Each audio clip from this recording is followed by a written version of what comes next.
গাইবান্ধায় তারেক রহমানের বার্তা নিয়ে শিক্ষার্থীদের দ্বারে কেন্দ্রীয় ছাত্রদল।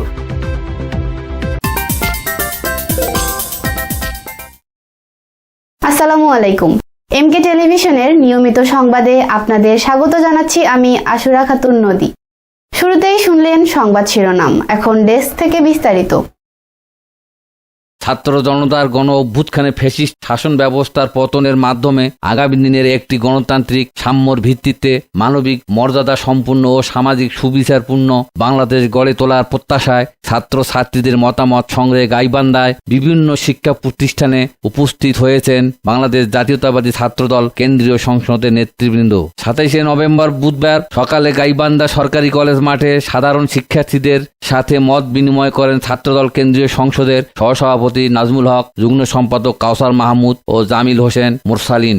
মত বিনিময় কালে তারা শিক্ষার্থীদের কাছে বিএনপির ভারপ্রাপ্ত চেয়ারম্যান জনাব তারেক রহমানের সালাম ও শুভেচ্ছা বার্তা পৌঁছে দেন এবং তার পরিকল্পনার আলোকে রাজনীতিতে সংস্কারের লক্ষ্যে শিক্ষার্থীদের মতামত শুনেন। কেন্দ্রীয় নেতৃবৃন্দ শিক্ষার্থীদের কাছে তারেক রহমানের 31 দফা বাস্তবায়নের পরিকল্পনা তুলে ধরেন এবং জানতে চান শিক্ষার্থীরা শিক্ষাঙ্গনে কেমন ছাত্র রাজনীতি ও শিক্ষার পরিবেশ প্রত্যাশা করেন। শিক্ষা ব্যবস্থার কাঠামোগত সমস্যাগুলো তুলে ধরতে শিক্ষার্থীদের উন্মুক্ত মতামত গ্রহণ করেন এবং নারীদের শিক্ষার প্রতিবন্ধকতা নিয়ে আলোচনা করেন। কেন্দ্রীয় নেতৃবৃন্দের সাথে ছিলেন গাইবান্ধার জেলা ছাত্রদলের সভাপতি খন্দকার জাকারিয়া আলম জিম, সাধারণ সম্পাদক তারিকুজ্জামান তারেক সহ জেলা ও উপজেলা ছাত্রদলের নেতৃবৃন্দ।